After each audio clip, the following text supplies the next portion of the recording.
ಏನಂತ ಹೇಳಿದರೆ ಕನ್ನಡಿಗರಿಗಾಗಿ ಶ್ರಮಿಸ್ತಿರುವ ಕರ್ನಾಟಕದಲ್ಲಿ ಏಕೈಕ ಕೇಂದ್ರ ಅಂತಲೇ ಹೇಳ್ಬೋದು.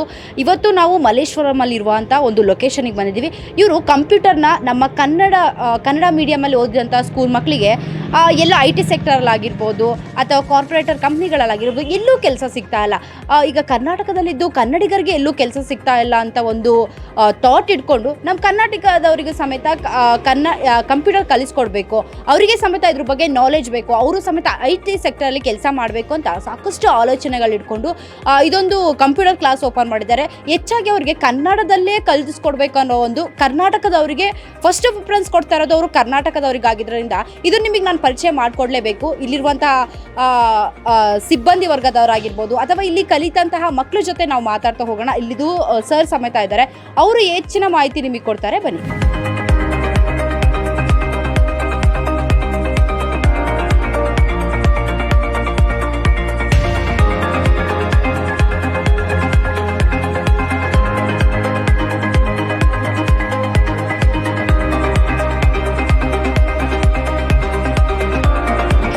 ಇವತ್ತು ನಾವು ಕಂಪ್ಯೂಟರ್ ಕ್ಲಾಸ್ ಸೆಕ್ಟರ್ ಹತ್ರ ನಾವು ಬಂದಿದ್ದೀವಿ. ಏನಂತ ಹೇಳಿದ್ರೆ ಎಷ್ಟು ಸ್ಟಡಿ ಮಾಡಿದವರು ಇಲ್ಲಿ ಕಂಪ್ಯೂಟರ್ ಕ್ಲಾಸ್ ತಗೊಳ್ಬೋದು, ಅಥವಾ ಕನ್ನಡ ಮೀಡಿಯಂ ಅವ್ರು ಮಾತ್ರ ತಗೋಬೋದಾ ಅಥವಾ ಇಂಗ್ಲೀಷ್ ಮೀಡಿಯಂ ಅವರು ತಗೊಳ್ಬೋದಾ, ಆಮೇಲೆ ಎಷ್ಟು ವಯಸ್ಸಿನ ತನಕ ಇಲ್ಲಿ ಕಲಿಕೆ ಮಾಡ್ಬೋದು, ಮತ್ತು ಈ ಸಿಬ್ಬಂದಿ ವರ್ಗದವರು ಯಾವ ರೀತಿ ಅವ್ರಿಗೆ ಕಲಿಸ್ಕೊಳ್ತಾರೆ, IT ಹೋಗಬೇಕು ಕಾರ್ಪೊರೇಟರ್ ಕಂಪ್ನಿಗೆ ಹೋಗ್ಬೇಕಂದ್ರೆ ಯಾವ ರೀತಿ ಏನೇನೆಲ್ಲ ಕಲ್ತ್ಕೊಬೇಕು, ಹೆಚ್ಚಿನ ಮಾಹಿತಿ ಸರ್ ಇಲ್ಲಿ ಆಲ್ರೆಡಿ ಸ್ಟೂಡೆಂಟ್ಸ್ ಅವ್ರಿಗೆ ಹೇಳ್ಕೊಡ್ತಾ ಇದ್ದಾರೆ, ನೀವು ನೋಡ್ಬೋದು. ಅವ್ರ ಜೊತೆ ನಾವು ಮಾತಾಡೋಣ. ಸರ್ ನಮಸ್ತೆ. ನಮಸ್ತೆ. ನಾನು ಡಾಕ್ಟರ್ ಆರ್ಯ ಪ್ರಸಾದ್ ಅಂತ. ನಾನು ಕನ್ನಡ ಪರ ಮತ್ತು ಜನಪರ ಹೋರಾಟಗಾರ, ಚಿಂತಕ. ನಾವು ಈ ಕನ್ನಡ ಗಣಕ ಉಚಿತ ತರಬೇತಿ ಕೇಂದ್ರ ಮಾಡಲಿಕ್ಕೆ ಕಾರಣವೇ ಕನ್ನಡ ಮಾಧ್ಯಮದವರಿಗೆ IT ಮತ್ತು BT ಕ್ಷೇತ್ರಕ್ಕೆ ಮತ್ತು ಖಾಸಗಿ ರಂಗಕ್ಕೆ ಪ್ರಥಮ ಆದ್ಯತೆ ಕೊಡಿಸ್ಬೇಕು ಅಂತ ನಾವು ಪ್ರಾರಂಭ ಮಾಡಿದ್ವಿ. ನಮ್ಮ ಉದ್ದೇಶ ಇಷ್ಟೇ. IT ಕ್ಷೇತ್ರಕ್ಕೆ ಆಂಗ್ಲ ಮಾಧ್ಯಮದವರಿಗೆ ಪ್ರಾಮುಖ್ಯತೆ ಕೊಡ್ತಾಯಿದ್ರು, ಹೊರ ರಾಜ್ಯದವರು ಪ್ರಾಮುಖ್ಯತೆ ಕೊಡ್ತಾಯಿದ್ರು. ನಮ್ಮ ರಾಜ್ಯದವರಿಗೆ ತಾಂತ್ರಿಕ ಶಿಕ್ಷಣವನ್ನು ನೀಡುವ ಮುಖಾಂತರ, ಕೌಶಲ್ಯವನ್ನು ನೀಡುವ ಮುಖಾಂತರ ಕನ್ನಡ ತಂತ್ರಾಂಶವನ್ನು ಎಲ್ಲ ರಂಗದಲ್ಲೂ ಅನುಷ್ಠಾನ ಮಾಡಬೇಕು ಅನ್ನೋ ಒಂದು ಉದ್ದೇಶದಿಂದ ಈ ಸಂಸ್ಥೆಯಿಂದ ಹಲವಾರು ಸಾಹಿತ್ಯಗಳು, ಚಿಂತಕರು ಮತ್ತು ನಮ್ಮ ಚಿಂತನೆ ಉಳ್ಳಂತಹ ಒಂದು ಸಿಬ್ಬಂದಿಗಳು ಮತ್ತು ಸಮಕಾಲೀನ ನಮ್ಮ ಸಹಪಾಠಿಗಳ ಜೊತೆಗೆ ಸೇರಿಕೊಂಡು ಈ ಸಂಸ್ಥೆಯನ್ನು ಮಾಡಿದ್ವಿ ಕಳೆದ 21 ವರ್ಷಗಳ ಹಿಂದೆ. ಅದು ಕಳೆದ 21 ವರ್ಷಗಳಲ್ಲಿ 55,000 ಜನಕ್ಕೆ ಕನ್ನಡ ಮಾಧ್ಯಮದವರಿಗೆ ಮತ್ತು ಆಂಗ್ಲ ಮಾಧ್ಯಮದಲ್ಲಿ 3ನೇ ಭಾಷೆಯಾಗಿ ಕನ್ನಡವನ್ನು ಕಲ್ತಿರೋರಿಗೆ ಕೊಟ್ಟಿದ್ದೀವಿ. ಅದರ 45,000ಕ್ಕೂ ಹೆಚ್ಚು ಸಾರ್ವಜನಿಕರಿಗೆ, ಕನ್ನಡ ಮಾಧ್ಯಮದವರಿಗೆ ಉದ್ಯೋಗದ ಒಂದು ಪರೋಕ್ಷವಾದ ಒಂದು ನೆಲೆಯನ್ನು ಈ ಸಂಸ್ಥೆ ಕಂಡುಕೊಳ್ಳೋಕ್ಕೆ ಸಹಾಯ ಮಾಡಿದೆ. ಇದು ನಮ್ಮ ಒಂದು ಸಾಧನೆ. ಆಮೇಲೆ ನಿರಂತರವಾಗಿ ಈ ಸಂಸ್ಥೆ ಕನ್ನಡ ತಂತ್ರಾಂಶ ಸರ್ಕಾರ ಮತ್ತು ಸಾರ್ವಜನಿಕ ರಂಗದಲ್ಲಿ ಅನುಷ್ಠಾನ ಮಾಡಲಿಕ್ಕೆ ನಮ್ಮ ಸಂಸ್ಥೆ ಪ್ರಪ್ರಥಮವಾಗಿ ಕರ್ನಾಟಕದ ಏಕೈಕ ಸಂಸ್ಥೆ ಈ ಥರ ಮಾಡಿರುವಂಥದ್ದು. ಇಡೀ ಕರ್ನಾಟಕದಲ್ಲೇ ಕನ್ನಡದ ಮುಖಾಂತರ ಕೌಶಲ್ಯವನ್ನು ಕೊಡುವಂಥದ್ದು, ಜೊತೆಗೆ IT BT ಕ್ಷೇತ್ರಕ್ಕೆ, ಸಾರ್ವಜನಿಕ ಕ್ಷೇತ್ರಕ್ಕೆ, ಖಾಸಗಿ ಕ್ಷೇತ್ರಕ್ಕೆ ಕನ್ನಡ ಮಾಧ್ಯಮದವ್ರನ್ನ ತಯಾರು ಮಾಡಿ ಉದ್ಯೋಗವನ್ನು ಪಡ್ಕೊಳ್ಳೋಕ್ಕೆ ಸಜ್ಜು ಮಾಡುವಂಥ ಆಂಗ್ಲ ಪರಿಭಾಷೆಯೊಂದಿಗೆ ಕರ್ನಾಟಕದ ಏಕೈಕ ಸಂಸ್ಥೆ. ಆಮೇಲೆ ಸರ್ಕಾರದ ಸಂಪೂರ್ಣ ಮಾನ್ಯತೆ ಮತ್ತು ಬೆಂಬಲವನ್ನು ಪಡೆದಂಥ ಸಂಸ್ಥೆ. ಆದರೆ ಸರ್ಕಾರದ ಸಹಾಯ ಮತ್ತು ಸಹಾಯಧನ ಸಿಗದೆ ಸೊರಗ್ತಾ ಇರೋದು ಇದು ಏಕೈಕ ಸಂಸ್ಥೆ. ಇಲ್ಲಿ ಏನಾಗ್ತಾಯಿದೆ, ಕೇವಲ ಸಂಸ್ಕೃತಿ ಅಂಥೇಳಿ ಪ್ರಾಮುಖ್ಯತೆ ಕೊಟ್ಟು ಕನ್ನಡದವನ್ನು ಕತ್ಕೊಯ್ದು ಬಿಟ್ಟಿದ್ದಾರೆ ಸರ್ಕಾರದಲ್ಲಿ ಅಧಿಕಾರಿಗಳು, ಕೆಲವು ರಾಜಕಾರಣಿಗಳು. ಅಂದರೆ ಅವ್ರಿಗೆ ಇಚ್ಛಾಶಕ್ತಿ ಮತ್ತು ಬದ್ಧತೆಯ ಒಂದು ಕೊರತೆ ಕಂಡಿದೆ. ಆಮೇಲೆ ಕರ್ನಾಟಕ ರಾಜ್ಯ ಉದಯ ಆಗಿದೆ ಕನ್ನಡ ಮತ್ತು ಕನ್ನಡಿಗರ ಆಧಾರದ ಮೇಲೆ. ಈ ರಾಜ್ಯದ ಎಲ್ಲ ಆಗುಹೋಗುಗಳು ಪ್ರಥಮವಾಗಿ ಕನ್ನಡ ಮಾಧ್ಯಮದವರಿಗೆ, ಕನ್ನಡಿಗರಿಗೆ ಸಿಗಬೇಕು. ದುರಂತ ಅಂದರೆ ಎಲ್ಲ ಆಂಗ್ಲಮಯ ವಾತಾವರಣ, ಆಂಗ್ಲ ಮಾಧ್ಯಮದವರಿಗೆ ಪ್ರಥಮ ಆದ್ಯತೆ ಸಿಗ್ತಾಯಿದೆ.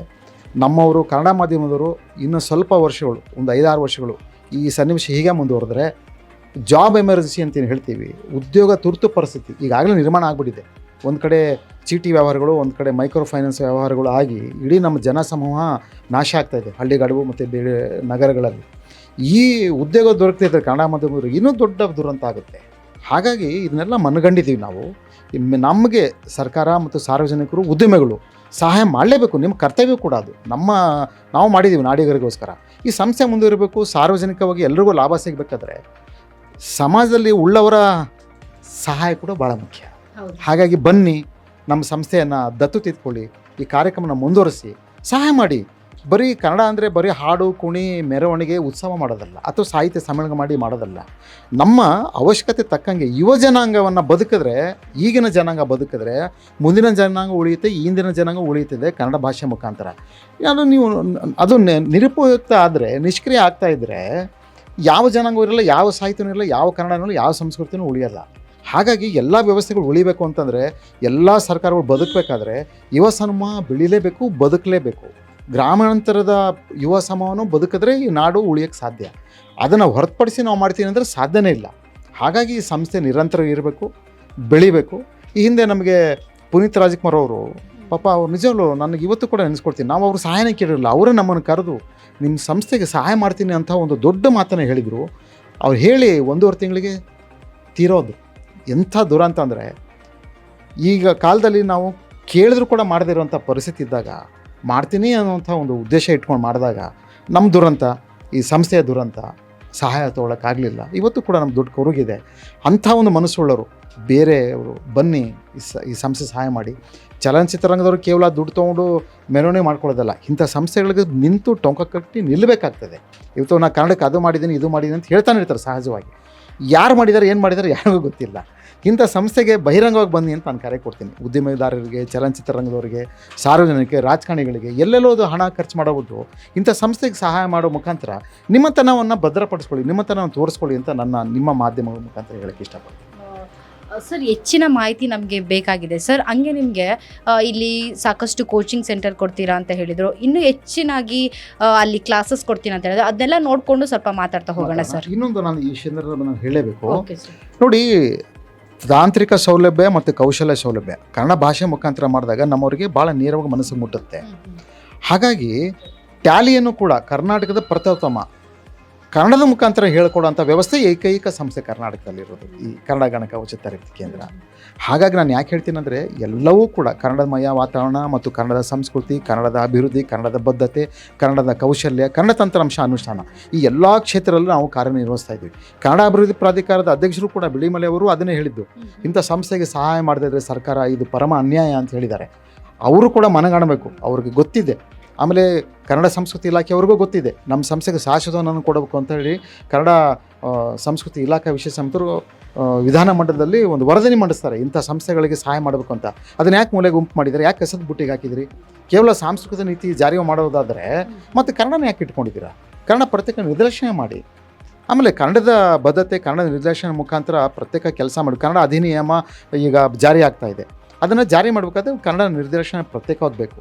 ಆಗ ಆ ಮುಖಾಂತರ ಒಂದು ಸಮನ್ವಯ ಸಾಧಿಸಿ ಇವೆಲ್ಲ ಮಾಡೋಕ್ಕೆ ಸಾಧ್ಯ. ನಮ್ಮಂಥ ಸಂಸ್ಥೆಗಳು ದೊಡ್ಡ ಮಟ್ಟದ ಸಹಾಯ ಮಾಡೋಕ್ಕೆ ಸಾಧ್ಯ ಆಗುತ್ತೆ. ಹಾಗಾಗಿ ಇವನು ಟೊರೊಂಟೊ ಕನ್ನಡ ಸಂಸ್ಥೆಗೆ ಕರ್ನಾಟಕ ಸರ್ಕಾರ 1 ಕೋಟಿ ರೂಪಾಯಿ ದುಡ್ಡು ಬಿಡುಗಡೆ ಮಾಡ್ತೀವಿ ನವಂಬರಲ್ಲಿ. ನಾವು ಭಿಕ್ಷೆ ಬಿಡ್ತಾ ಇದ್ವಿ ಕನ್ನಡದ ಒಂದು ವಿಚಾರದಲ್ಲಿ, ಕನ್ನಡ ತಂತ್ರಾಂಶ ಅನುಷ್ಠಾನ ಮಾಡೋ ವಿಷಯದಲ್ಲಿ, ಸಾರ್ವಜನಿಕ ಕೆಲಸ ಮಾಡೋ ವಿಷಯದಲ್ಲಿ. ನಮಗೆ ಕೊಡಲ್ಲ ನೀವು ಅಂದರೆ ಬರೀ ಸಾಂಸ್ಕೃತಿಕ ಕೆಲಸ ಮಾಡೋರು ಮಾತ್ರ ಕನ್ನಡದ ಕೆಲಸ ಮಾಡೋರ? ನಿಜವಾದ ಕನ್ನಡದ ಕೆಲಸ ಅಂದರೆ ಏನು ಗೊತ್ತೇನ್ರಿ? ಸ್ಪರ್ಧಾತ್ಮಕ, ಕನ್ನಡದ ಮುಖಾಂತರ ಸ್ಪರ್ಧಾತ್ಮಕ ಕೆಲಸ ಮಾಡೋರು, ಕನ್ನಡದ ಕ್ರಿಯಾತ್ಮಕ ಕೆಲಸ ಮಾಡೋರು, ಕನ್ನಡದ ಮುಖಾಂತರ ಔದ್ಯೋಗಿಕ ನೆಲೆಗಟ್ಟು ಓದಿಸೋರು, ಕನ್ನಡದ ಮುಖಾಂತರ ಅಭಿವೃದ್ಧಿ ಕೆಲಸ ಮಾಡೋರು, ಕನ್ನಡದ ಮುಖಾಂತರ ಸಾರ್ವಜನಿಕ ರಂಗದಲ್ಲಿ ಕನ್ನಡದ ವಾತಾವರಣ ನಿರ್ಮಾಣ ಮಾಡೋರು, ಪರಿಸರ ನಿರ್ಮಾಣ ಮಾಡೋರು. ಇದು ಕನ್ನಡ. ನೀವು ಅದನ್ನು ಬಿಟ್ಬಿಟ್ಟು ಕೇವಲ ಹಾಡು ಕುಣಿ ಬಡಿ ಇದಿಷ್ಟೇ ಸಂಸ್ಕೃತಿ, ಇದಿಷ್ಟೇ ಕನ್ನಡ ಅಂತಂದರೆ ಹೇಗೆ ಸಾಧ್ಯ? ಇವೆಲ್ಲ ತುಂಬ ಅನ್ಯಾಯ. ಇದೆಲ್ಲ ಬಿಟ್ಟುಬಿಡ್ಬೇಕು.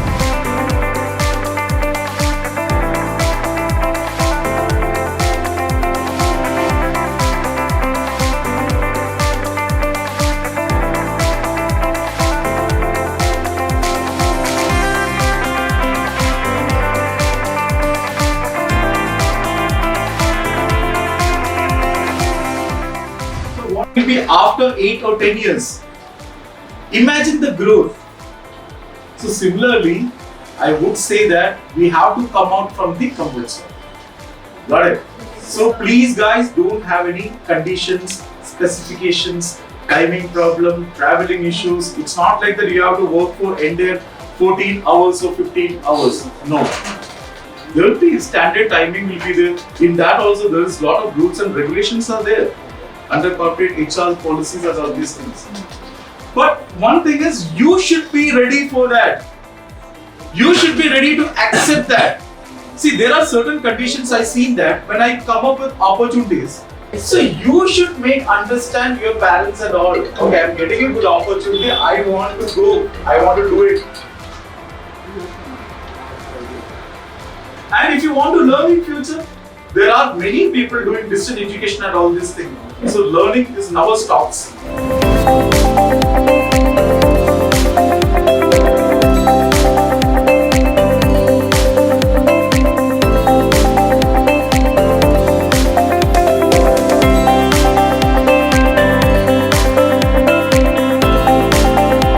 ನಾನು ಹೇಳ್ತಾ ಇದ್ದೆ ಇಲ್ಲಿ ಉಚಿತ ಕಂಪ್ಯೂಟರ್ ಕ್ಲಾಸ್ ಹೇಳ್ಕೊಡ್ತಾರೆ, ಅದರಲ್ಲೂ ಸ್ಪೆಷಲಿ ಕನ್ನಡದಲ್ಲಿ ಹೇಳ್ಕೊಡ್ತಾರೆ ಅಂತ.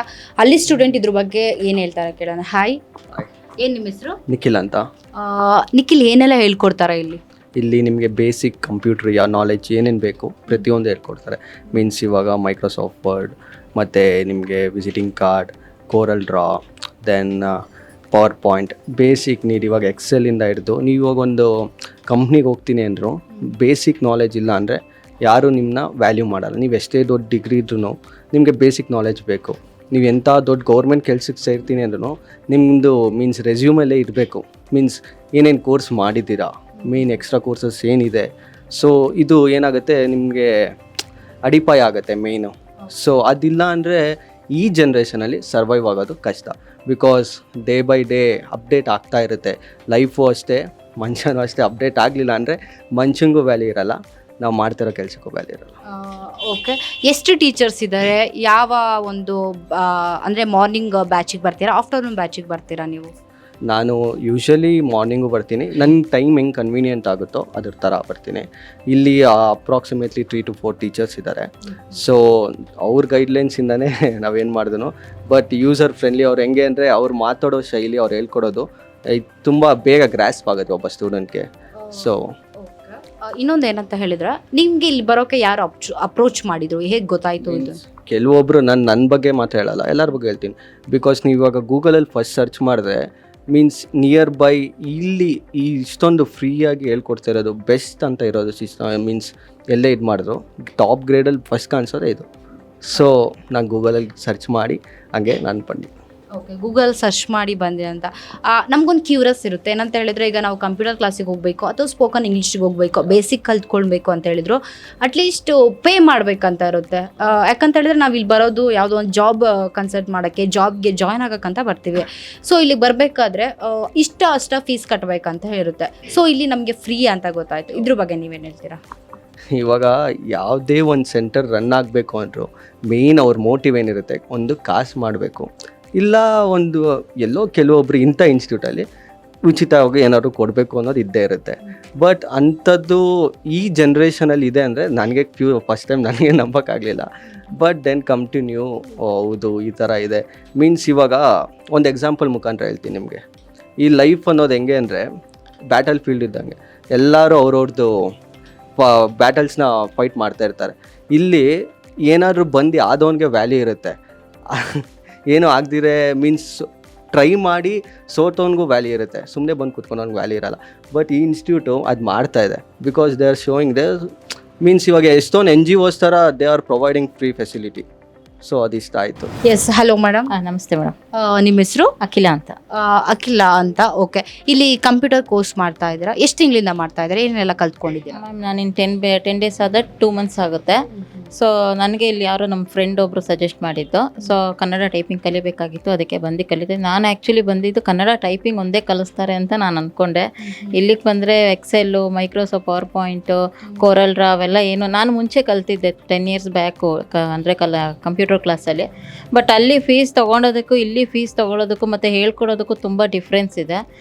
ಮತ್ತು ವೇ ಆಫ್ ಟಾಕಿಂಗು ಮತ್ತು ಅವ್ರು ಇನ್ವೈಟ್ ಮಾಡ್ತಾರಲ್ಲ, ಬನ್ನಿ ಹೋಗಿ ಫ್ರೆಂಡ್ಲಿಯಾಗಿ, ಅದು ತುಂಬ ಚೆನ್ನಾಗಿದೆ ಮತ್ತು ಚೆನ್ನಾಗೂ ಹೇಳ್ಕೊಡ್ತಾರೆ.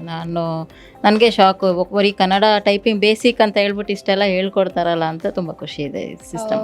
ನಿಮಗೆ ಡಿಸ್ಅಡ್ವಾಂಟೇಜ್ಗಿಂತ ಅಡ್ವಾಂಟೇಜೇ ಜಾಸ್ತಿ ಸಿಕ್ತು ಇಲ್ಲಿಗೆ ಬಂದಮೇಲೆ. ಇಲ್ಲಿ ಒಂದು ಕಲಿಬೇಕು ಅಂತ ಹೇಳಿದರೆ ಆ ವಯಸ್ಸಿನ ಮಿತಿನೇ ಇಲ್ಲ ಅಂತ ಹೇಳ್ತಾರೆ. ಎಷ್ಟು ವರ್ಷದವ್ರು ಬೇಕಾದರೂ ಬಂದು ಕಲಿಬೋದು ಅಂತಲೂ ಸರ್ ಆಗ ಮಾತಾಡ್ಬೇಕಾದ್ರೆ ನನಗೆ ಹೇಳ್ತಾ ಇದ್ರು. ಸೊ ಅದೊಂದು ನಿಮ್ಗೆ ಅಡ್ವಾಂಟೇಜ್ ಆಗುತ್ತಲ್ವಾ ಅಂತ. ಹೌದು ಮೇಡಮ್. ಇಲ್ಲಿ ನಾವು ಬಂದಾಗ 16, 17, 18 ಸ್ಟಾರ್ಟ್ ಆಗುತ್ತೆ ಅಂತ ಹೇಳಿದ್ರು. ಬಟ್ ನಾನು ಇಲ್ಲಿ 2 months ಇರೋದ್ರಿಂದ, ನಾನು ಫಸ್ಟ್ ಸ್ಟಾರ್ಟಿಂಗ್ ಬಂದಾಗ ಒಂದು 10 daysಗೆ ಒಂದು 60+ 70+ ಇರೋರು ಕೂಡ ಬಂದಿದ್ರು. ಸೊ ಅವರು ರಿಟೈರ್ಡ್ ಆಗಿದ್ದಾರೆ. ಸೊ ಅವ್ರು ಏನೋ ವರ್ಕ್ ಮಾಡ್ತಾಯಿದ್ದಾರೆ, ಸಮಥಿಂಗ್ ಏನೋ ಅವರು ಬಂದು ಕಲಿತಾ ಇದ್ದಾರೆ. ಸೊ ನನಗೂ ಶಾಕ್ ಆಯಿತು, ಇಲ್ಲಿ ಇಷ್ಟು ಜನ ಹಿಂಗೆ ಕಲಿತಾ ಇದ್ದಾರೆ. ನಾವು ಕಲಿಯೋದಕ್ಕೆ ಏಜೇ ಇಲ್ಲ. ಸೊ ಇಲ್ಲಿ ಅದಕ್ಕೂ ಲಿಮಿಟ್ ಇಲ್ಲ. So best. ಪ್ರಜ್ವಲ್ ಏನು ಕಲಿತಾ ಇದ್ದೀರಾ? ಯೂಶಲಾಗಿ ಟ್ಯಾಲಿ ಕಲಿತಾ ಇದ್ದೀನಿ ನಾನು. ಓಕೆ, ಓಕೆ 1 ಮಂತ್ ಹತ್ರ ಆಯಿತು. ಇವಾಗ ಫೆಬ್ರವರಿ 6ಗೆ ಎಕ್ಸಾಮ್ ಇದೆ ನನಗೆ. ಎಕ್ಸಾಮ್ ಇದೆ. Yeah. ಓಕೆ, ಬೇರೆ ಕಂಪನೀಸ್ ಎಲ್ಲ ಬರ್ತಾ ಇದೆ, ಯಾವುದಕ್ಕೆಲ್ಲ ಇಂಟರ್ವ್ಯೂ ಅಟೆಂಡ್ ಮಾಡಿದ್ದೀರಾ? ನನಗೆ ಸದ್ಯಕ್ಕೆ ಯಾವುದೂ ಇಂಟರ್ವ್ಯೂ ಇಲ್ಲ, ಟ್ರೈನಿಂಗ್ ಸೆಷನ್ ನಡೀತಾ ಇದೆ ಮೇಲ್ಗಡೆ. ಆ ಸೆಷನ್ ಮಾತ್ರ ಸಿಕ್ಕಾಪಟ್ಟೆ ಯೂಸ್ ಆಗ್ತಾ ಇದೆ. ಯಾಕಂದ್ರೆ ಬೇರೆ ಕಡೆಯಲ್ಲೂ ಪೇಡ್ ಇರುತ್ತೆ, ಕರೆಕ್ಟಾಗಿ ಹೇಳ್ಕೊಡಲ್ಲ, ಅದು ಪರ್ಫೆಕ್ಟಾಗಿ ಯಾವುದೇ ಒಂದು ಕಂಪನೀಸ್ ರೆಫರ್ ಮಾಡಲ್ಲ. ಬಟ್ ಈ ಸೆಷನ್ ಮಾತ್ರ ತುಂಬ ಯೂಸ್ಫುಲ್ ಆಗ್ತಾ ಇದೆ. ಓಕೆ, ಇಲ್ಲಿಗೆ ಬಂದು ಏನೆಲ್ಲ ಕಲ್ತ್ಕೊಂಡಿದ್ದೀರಾ? ಯೂಶಲಾಗಿ ಇಲ್ಲಿ ಬೇಸಿಕ್ಸ್ ಇದೆ, ಟ್ಯಾಲಿ ಇದೆ, ಟ್ಯಾಲಿ GST ಇದೆ. ಬಟ್ ಯಾವುದಕ್ಕೂ ಏನಾದರೂ ಪೇಡ್ ಇಲ್ಲ, ಎಲ್ಲ ಅನ್ಪೇಡೇನೆ. ಈ ಆರ್ಗನೈಸೇಷನ್ ಅವ್ರದ್ದು ಮೇನ್ ಥಿಂಗ್ ಏನು ಅಂತಂದರೆ ಯಾರೇ ಒಬ್ರಿಗಾಗಲಿ ಪೇಡ್ ಮಾಡಲ್ಲ, ಎಲ್ಲ ಅನ್ಪೇಡೇ ಇರುತ್ತೆ. So that would be better. So ಯಾವುದೇ ಆಗಲಿ ಅಟೆಂಡ್ ಮಾಡೋಕೆ ಖುಷಿ ಆಗುತ್ತೆ. ನಮ್ಮ ಸುತ್ತಮುತ್ತ ಏರಿಯಾಸ್ ಎಲ್ಲ ಚೆಕ್ಔಟ್ ಮಾಡಿದಾಗ ಬೇಸಿಕ್ಸ್ಗೆಲ್ಲ 6000 7000 ಆ ಥರ ಹೋಗುತ್ತೆ. ಬಟ್ ಇಲ್ಲಿ ಅನ್ಪೇಡ್ 1-2-3 ಕಿಲೋಮೀಟರ್ಸ್ ಟ್ರಾವೆಲ್ ಮಾಡಿದ್ರೆ ಬೇಜಾರಾಗಲ್ಲ ಅವಾಗ ಬರೋಕ್ಕೆ. ಸೊ ಇದು ಬೆಟರ್ ಆಗಿರುತ್ತೆ ಆರ್ಗನೈಸೇಷನ್. ಇಲ್ಲಿ ಬಂದು ಏನೊಂದು ಅನ್ಎಜುಕೇಟೆಡ್ ಆಗಲಿ ಎಜುಕೇಟೆಡ್ ಆಗಲಿ ನಮ್ಮ ಓನ್ ಲ್ಯಾಂಗ್ವೇಜಲ್ಲಿ ಹೇಳ್ಕೊಡ್ತಾರೆ. ಕನ್ನಡ ಯೂಶಲಾಗಿ ಎಲ್ಲರಿಗೂ ಗೊತ್ತಿರುತ್ತೆ. ಸೊ ಕನ್ನಡ ಆಗಿರೋದ್ರಿಂದ ಕನ್ನಡ ಲ್ಯಾಂಗ್ವೇಜಲ್ಲಿ ಹೇಳ್ಕೊಡ್ತಾರೆ, ಖುಷಿ ಆಗುತ್ತೆ ಹೇಳ್ಕೊಡೋಕ್ಕೆ. ಈಗ ನೀವು ಹೇಳಿದ್ರಿ ನಮಗೆ ಕನ್ನಡದಲ್ಲಿ ಹೇಳ್ಕೊಡ್ತಾರೆ, ತುಂಬ ಖುಷಿ ಆಗುತ್ತೆ ಅಂತ. ಆ್ಯಕ್ಚುಲಿ ನಮ್ಮ ಮಾತೃಭಾಷೆ ಕನ್ನಡ ಆಗಿದ್ರಾಗಿಂದ ಏನಾದರೂ ನಾವು ಗ್ರ್ಯಾಬ್ ಮಾಡಿದರೆ, ಏನಾದರೂ ಕಲ್ತ್ಕೊಂಡ್ರೆ ಬೇಗ ತಲೆಗೆ ಹೋಗುತ್ತೆ ಅನ್ನೋದಿರುತ್ತೆ. ಮತ್ತು ನಾವು ಮಾತಾಡೋದ್ರಲ್ಲೂ ಆ ವೇ ಅಲ್ಲಾಗಿರ್ಬೋದು, ಬೇಗ ತಲೆಗೆ ಹೋಗುತ್ತೆ. ಇವರು ನಿಮಗೆ ಕನ್ನಡದಲ್ಲೇ ಹೇಳ್ಕೊಡ್ತಾರೆ, ಸ್ಪೋಕನ್ ಇಂಗ್ಲೀಷ್ ಬೇಸಿಕಲ್ಲೂ ಹೇಳ್ಕೊಡ್ತಾರೆ, ಬಟ್ ಕನ್ನಡದಲ್ಲೇ ನಿಮಗೆ ಅದು ಒಂದು ಸಿಸ್ಟಮಲ್ಲಿ ಕಂಪ್ಯೂಟರ್ ಹೇಳ್ಕೊಡ್ತಾರೆ ಅನ್ನೋದಕ್ಕೆ ಇದಕ್ಕೇನು ಹೇಳ್ತೀರಾ ಅನ್ನೋದು? ಸೊ ಯೂಶಲಾಗಿ ಇಂಗ್ಲೀಷಲ್ಲೂ ಹೇಳ್ಕೊಡ್ತಾರೆ, ಬಟ್ ಕನ್ನಡದಲ್ಲಿ ಹೇಳ್ಕೊಡ್ತಾರೆ. ಬಟ್ ಕನ್ನಡದಲ್ಲಿ ಹೇಳ್ಕೊಟ್ಟಾಗ ಏನಾಗುತ್ತೆ, ಈಗ ಎಲ್ಲರಿಗೂ ಗೊತ್ತಾಗಲ್ಲ ಇಂಗ್ಲೀಷು. ಸೊ ಕನ್ನಡದಲ್ಲಿ ಹೇಳ್ಕೊಟ್ಟಾಗ ಏನಾಗುತ್ತೆ, ಆ ಇಂಗ್ಲೀಷ್ ಗೊತ್ತಿಲ್ಲದಿರೋರ್ಗೂ ನೀಟಾಗಿ ಅನಲೈಸ್ ಆಗುತ್ತೆ. ಸೊ ಆಗ ಅವ್ರಿಗೆ ಇಂಗ್ಲೀಷಲ್ಲೂ ಟೈಪಿಂಗ್ ಇರ್ಬೋದು, ಸೊ ಕನ್ನಡ ಟೈಪಿಂಗ್ ಇರ್ಬೋದು, ಯಾವುದೇ ಲ್ಯಾಂಗ್ವೇಜ್ ಆಗಿರಲಿ ಅವರು ಹೇಳ್ಕೊಡೋದ್ರಿಂದ ಅವ್ರಿಗೆ ಸುಲಭ ಆಗುತ್ತೆ. So that would be better ಹೇಳೋಕ್ಕೆ.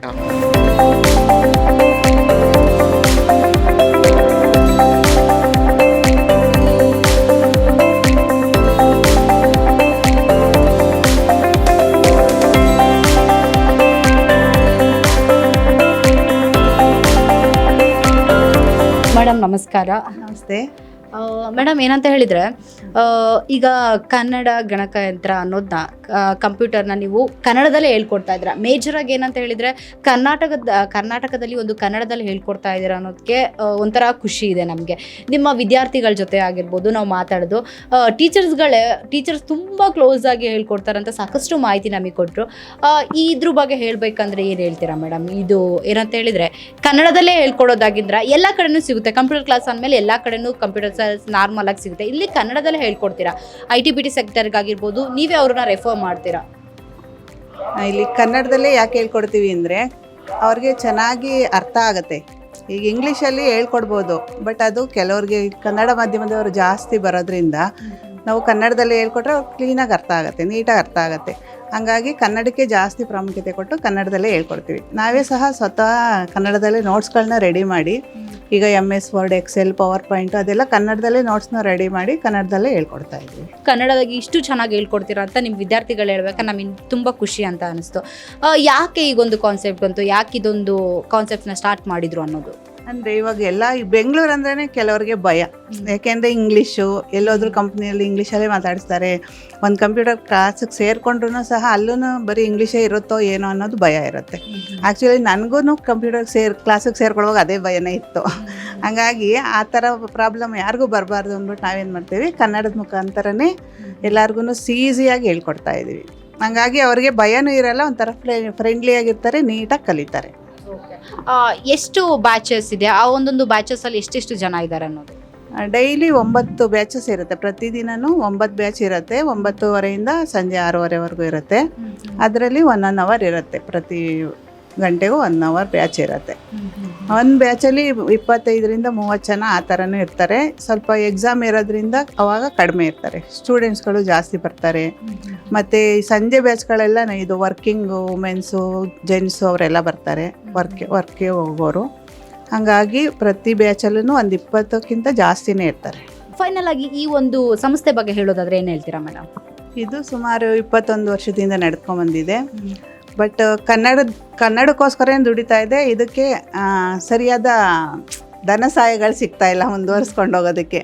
ಅದಕ್ಕೆ ಜನಗಳು ಇಂಥ ಕನ್ನಡ ಸಂಸ್ಥೆಗಳಿಗೆ, ಸರ್ಕಾರ ಆಗಲಿ ಅದು ಸಾರ್ವಜನಿಕರಾಗಲಿ ಅವ್ರ ಮನಕ್ಕೆ ಹಾಕ್ಕೊಂಡು ಮನಸ್ಸಿಗೆ ಹಾಕ್ಕೊಂಡು ಇಂಥ ಸಂಸ್ಥೆಗಳನ್ನ ಮುಂದುವರಿಸ್ಬೇಕು.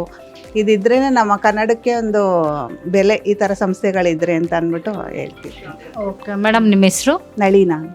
Thank you so much madam. ನಮಸ್ತೆ ಮೇಡಮ್, ನಿಮ್ಮ ಹೆಸರು? ಸುಮತಿ. ಸುಮತಿ ಮೇಡಮ್, ಎಷ್ಟು ವರ್ಷದಿಂದ ಈ ಸಂಸ್ಥೆಯಲ್ಲಿ ವರ್ಕ್ ಮಾಡ್ತಾ ಇದ್ದೀರಾ ನೀವು? ನಾನು 20 ವರ್ಷದಿಂದ ವರ್ಕ್ ಮಾಡ್ತಾ ಇದ್ದೀನಿ. ನಾನು ಆಟಿನಗರಿಂದ ಬರ್ತಾ ಇದ್ದೀನಿ. ಈ ಸಂಸ್ಥೆಲಿ ಏನು ಅಂದರೆ ಒಂದು ಖುಷಿ ಆಗುತ್ತೆ ಅಂದರೆ, ಇಲ್ಲಿ ಬರೋವಂಥ ಮಕ್ಕಳಿಗೆ ನಾವು ಕನ್ನಡದಲ್ಲೇ ಹೇಳ್ಕೊಡೋದ್ರಿಂದ, ನಾನು ಕನ್ನಡ ಮೀಡಿಯಮ್ ಓದಿರೋದು, ಅದಕ್ಕೋಸ್ಕರ ನಾನು ಕನ್ನಡ ಮೀಡಿಯಮ್ ಓದಿರೋದಕ್ಕೆ ನಾನು ಈ ಸಂಸ್ಥೆಯಲ್ಲಿ ಕೆಲಸ ಮಾಡ್ತಾಯಿದ್ದೀನಿ. ಯಾಕೆಂದರೆ ಕನ್ನಡದಲ್ಲಿ ಬಂದರೆ ಅಂತ ಕೆಲವು ಸಂಸ್ಥೆಗಳಲ್ಲೆಲ್ಲ ಕನ್ನಡ ಬಂದರೆ ಮಾತ್ರ ಸಾಕು ಅಂತ ಹೇಳಲ್ಲ, ಇಂಗ್ಲೀಷು ಬರಬೇಕು ಅಂತ ಹೇಳ್ತಾರೆ. ಅಂಥ ಸಂಸ್ಥೆಗಳಿರುವಾಗ ಈ ಥರ ಸಂಸ್ಥೆ ಇರೋದು ತುಂಬ ಖುಷಿ ಅನಿಸುತ್ತೆ. ಆದರೆ ಇಲ್ಲಿ ಬರೋ ಸ್ಟೂಡೆಂಟ್ಸ್ ಎಲ್ಲ ಕೆಲವರು ಕನ್ನಡ ಮೀಡಿಯಮ್ ಓದಿರ್ತಾರೆ. ಅಂಥವ್ರಿಗೆ ನಾವು ಕನ್ನಡ ಹೇಳ್ಕೊಡೋದ್ರಿಂದ ಅವ್ರಿಗೂ ಬೇರೆ ಕಡೆ ಕೆಲಸ ಸಿಗುತ್ತೆ. ಈ ಥರ ಸರ್ಕಾರಿ ಉದ್ಯೋಗನೂ ಸಿಕ್ಕಿದೆ ಕೆಲವರಿಗೆ, ಮತ್ತು ಪೋಸ್ಟ್ ಆಫೀಸು ಆ ಥರ ಎಲ್ಲ ಸಿಗುತ್ತೆ. ಅವ್ರಿಗೆ ಹೇಳ್ಕೊಡೋದ್ರಿಂದ ನಮಗೂ ಖುಷಿ ಅನಿಸುತ್ತೆ. ಸಾಕಷ್ಟು ಇಲ್ಲಿನ ಮಕ್ಕಳಿಗೆ ಕನ್ನಡದಲ್ಲೇ ಟೀಚ್ ಮಾಡೋದ್ರಿಂದ ಆ ಮಕ್ಕಳ ಜೊತೆ ಮಾತಾಡಿದಾಗ ಟೀಚರ್ಸ್ ತುಂಬ ಫ್ರೆಂಡ್ಲಿ ಆಗಿರ್ತಾರೆ. ನಮಗೆ ಅದನ್ನು ಕಲ್ತ್ಕೊಳ್ಳೋಕ್ಕೆ ತುಂಬ ಈಸಿ ಆಗುತ್ತೆ, ತುಂಬ ಸುಲಭ ಆಗುತ್ತೆ ಅವ್ರು ಆ ಥರ ಫ್ರೆಂಡ್ಲಿ ಆಗಿರೋದ್ರಿಂದ. ಇನ್ನೊಂದು ಏನಂತ ಹೇಳಿದರೆ, ಹೈಲೈಟ್ ಆಗಿ ಕನ್ನಡದಲ್ಲೇ ಹೇಳ್ಕೊಡ್ತಾರೆ, ಅದರಿಂದ ನಮಗೆ ತುಂಬ ಖುಷಿ ಆಗುತ್ತೆ ಅಂತ ಹೇಳಿದರು. ತುಂಬ ಬೇಸಿಕ್ಕಿಂದನೂ ಹೇಳ್ಕೊಡ್ತೀರಾ. ಇಲ್ಲಿ ಸ್ಟೂಡೆಂಟು ಯಾವ್ಯಾವ ಟೈಮಿಂಗ್ಸಿಗೆ ಬರ್ತಾರೆ, ಎಷ್ಟು ಬ್ಯಾಚಸ್ ಇರುತ್ತೆ ಅನ್ನೋದು? ಇಲ್ಲಿ ಏನಕ್ಕೆ ಖುಷಿಯಾಗಿ ಅವ್ರಿಗೆ ಹೇಳ್ಕೊಡ್ಬೇಕು ಅಂದರೆ, ಈಗ ಕೆಲವು ಮಕ್ಕಳೆಲ್ಲ ಕಾಲೇಜ್ಗೆ ಹೋಗ್ಬಿಟ್ಟು ಬಂದಿರ್ತಾರೆ, ಅವರೇ ಟಯರ್ಡ್ ಆಗಿ ಬಂದಿರ್ತಾರೆ. ಅವ್ರಿಗೆ ಕಾಲೇಜಲ್ಲೇ ತುಂಬ ಅವ್ರಿಗೆ ಪೋರ್ಷನ್ಸ್ ಎಲ್ಲ ಕೊಟ್ಬಿಟ್ಟಿರ್ತಾರೆ. ಆದರೆ ಅವರು ಅದನ್ನು ಹೇಗಪ್ಪ ಮಾಡೋದು ಅಂತ ಬೇಜಾರಿಂದ ಬಂದಾಗ, ಇಲ್ಲೂ ನಾವು ಬೇಜಾರು ಮಾಡ್ಕೊಂಡು ಅವ್ರಿಗೆ ಹೇಳ್ಕೊಟ್ಟಾಗ ಅವ್ರಿಗೆ ಮೈಂಡಿಗೆ ಹೋಗಲ್ಲ. ಅದಕ್ಕೆ ಅವ್ರಿಗೆ 1 ಸರಿ ಇಲ್ಲ 10 ಸರಿ ಬೇಕಾದರೂ ನಾವು ಹೇಳ್ಕೊಡ್ತೀವಿ. ಅರ್ಥ ಆಗೋ ರೀತಿಯಲ್ಲಿ ಹೇಳ್ಕೊಟ್ಟು ಅವ್ರಿಗೆ ಕಳಿಸ್ತೀವಿ. ನಗ್ನಗ್ತಾ ಹೇಳ್ಕೊಟ್ರೇ ಅವರು ಕಲಿಯೋದಲ್ವ, ಅದಕ್ಕೋಸ್ಕರನೇ ನಾವು ಎಷ್ಟೇ ಕಷ್ಟ ಇದ್ರೂ ಅವ್ರಿಗೆ ನಗ್ನಗ್ತಾನೆ ಹೇಳ್ಕೊಡ್ತೀವಿ. ಅವ್ರಿಗೆ ಮೈಂಡಿಗೆ ಬರೋ ಥರ ನಾವು ಹೇಳ್ಕೊಟ್ಟು ಅವ್ರಿಗೆ ಪ್ರಿಪೇರ್ ಮಾಡಿ ಕಳಿಸ್ತೀವಿ. ಇಲ್ಲಿ ಬಂದು ಒಂದು ದಿನಕ್ಕೆ 9 ಬ್ಯಾಚಸ್ ಇರುತ್ತೆ. ಅಂದರೆ ಟೈಮಿಂಗ್ಸ್ ಬಂದು ಬೆಳಗ್ಗೆ 9:30 9:30 ಸಂಜೆ 6:30ವರೆಗೂ ಇರುತ್ತೆ. ಅದರಲ್ಲಿ 1 ಅವರ್ ಅಂತಲೇ ನಾವು ಹೇಳಿರೋದು. ಈ ಕೆಲವು ಮಕ್ಕಳಿಗೆಲ್ಲ ಎಕ್ಸಾಮ್ಸು ಆ ಥರ ಎಲ್ಲೋ ಬೇರೆ ಕಡೆ ಹೋಗಿರ್ತಾರೆ. ಅವಾಗ ಯಾವ ಟೈಮಿಗಾದರೂ ಬಂದರೂ ನಾವು ಅವ್ರಿಗೆ ಅವಕಾಶ ಮಾಡಿ ಅವ್ರಿಗೆ ಹೇಳ್ಕೊಟ್ಟು, ಅಥವಾ ನೋಟ್ಸ್ ಎಲ್ಲ ಇರುತ್ತೆ ಅದೆಲ್ಲ ಬರ್ಕೊಂಡು ಹೋಗೋ ಥರ ಮಾಡ್ತೀವಿ. ಸೊ ಈಗ ITBT ಸೆಕ್ಟರ್ಗೆ ಹೋಗೋದಕ್ಕೂ ನೀವು ತುಂಬ ಚೆನ್ನಾಗಿ ಟ್ರೈನಿಂಗ್ ಎಲ್ಲ ಕೊಡ್ತೀರಾ ಅಂತ ಸರ್ ನಮಗೆ ಇನ್ಫಾರ್ಮೇಷನ್ ಹೇಳ್ತಾ ಇದ್ರು. ಸರ್, ಎಷ್ಟು ತಿಂಗಳಿಗೊಂದ್ಸಲ ಅವರಿಗೆ ಆ ಕಂಪ್ನಿಯವ್ರು ಬಂದು ಅಂದರೆ ಅಪ್ರೋಚ್ ಮಾಡ್ತಾ ಇರ್ತಾರೆ? ಎಷ್ಟು ತಿಂಗಳಿಗೊಂದ್ಸಲ ಅಂದರೆ ಇದು ಇಂಟರ್ವ್ಯೂಸ್ಗೆಲ್ಲ ಹೋಗ್ತಾ ಇರ್ತಾರೆ ಮೇಡಮ್? ಇದು 2 ತಿಂಗಳ ಕೋರ್ಸ್ ಅಲ್ವಾ ಮ್ಯಾಮ್? 2 ತಿಂಗಳಿಗೆ ಒಂದ್ಸರಿ ಅವರು ಹೇಳ್ತಾ ಇರ್ತಾರೆ ನಮಗೆ ಬಂದು. ಆಗ ನಾವು ಅವ್ರಿಗೆ ಟ್ರೈನ್ ಮಾಡಿರೋವಂಥ ಸ್ಟೂಡೆಂಟ್ಸ್ಗಳಿಗೆ ಕಳಿಸ್ತಾ ಇರ್ತೀವಿ. ಹಂಗೂ ಇಲ್ಲ ಅಂದರೂ ಈ ಮುಂದೆ ಕಲ್ತು ಹೋಗಿರ್ತಾರಲ್ಲ ಅಂಥವ್ರಿಗೂ ನಾವು ಕಾಂಟ್ಯಾಕ್ಟ್ ನಂಬರ್ ತೊಗೊಂಡು ಅವ್ರಿಗೂ ಕಾಲ್ ಮಾಡಿ ಹೇಳ್ತಾ ಇರ್ತೀವಿ ಮ್ಯಾಮ್. ಆವಾಗವಾಗ ಅವರು ಹೋಗ್ತಾ ಇರ್ತಾರೆ. ಅವ್ರು ಅವ್ರಿಗೆ ಕರೆದಾಗೆಲ್ಲ ನಾವು ಇನ್ಫಾರ್ಮೇಷನ್ ಕೊಡ್ತಾ ಇರ್ತೀವಿ, ಅವಾಗ ಹೋಗ್ತಾ ಇರ್ತಾರೆ ಮ್ಯಾಮ್. ಫೈನಲ್ ಆಗಿ ಈ ಸಂಸ್ಥೆ ಬಗ್ಗೆ ಏನು ಹೇಳ್ತೀರಾ? ಈ ಸಂಸ್ಥೆ ಬಗ್ಗೆ ಹೇಳಬೇಕಂದ್ರೆ, ಇದು ಎಲ್ಲರಿಗೂ ಒಳ್ಳೆ ಕೆಲಸ ಮಾಡ್ತಾ ಇದೆ. ಆದರೂ ಇದರಲ್ಲಿ ಇನ್ನು ಮುಂದೆ ಬೆಳಿಬೇಕು ಅಂದರೆ ಕೆಲವು ಅಧಿಕಾರಿಗಳಿಂದ ನಮಗೂ ಒಂದು ಸಹಕಾರ ಸಿಕ್ಕಿದ್ರೆ ಇನ್ನೂ ಒಳ್ಳೆಯದು ಅಂತ ಅನಿಸುತ್ತೆ ma'am. Once again thank you so much madam ಮಾತಾಡಿದ್ದಕ್ಕೆ. ಮತ್ತೇನಂತ ಹೇಳಿದ್ರೆ, ಕನ್ನಡದಲ್ಲಿ ಹೇಳ್ಕೊಡ್ತಾ ಇದ್ದೀರಾ, ಕನ್ನಡನ ಉಳಿಸೋ ಪ್ರಯತ್ನ ನೀವೆಲ್ಲರೂ ಮಾಡ್ತಾ ಇದ್ದೀರಾ. Thank you so much. Thank you madam.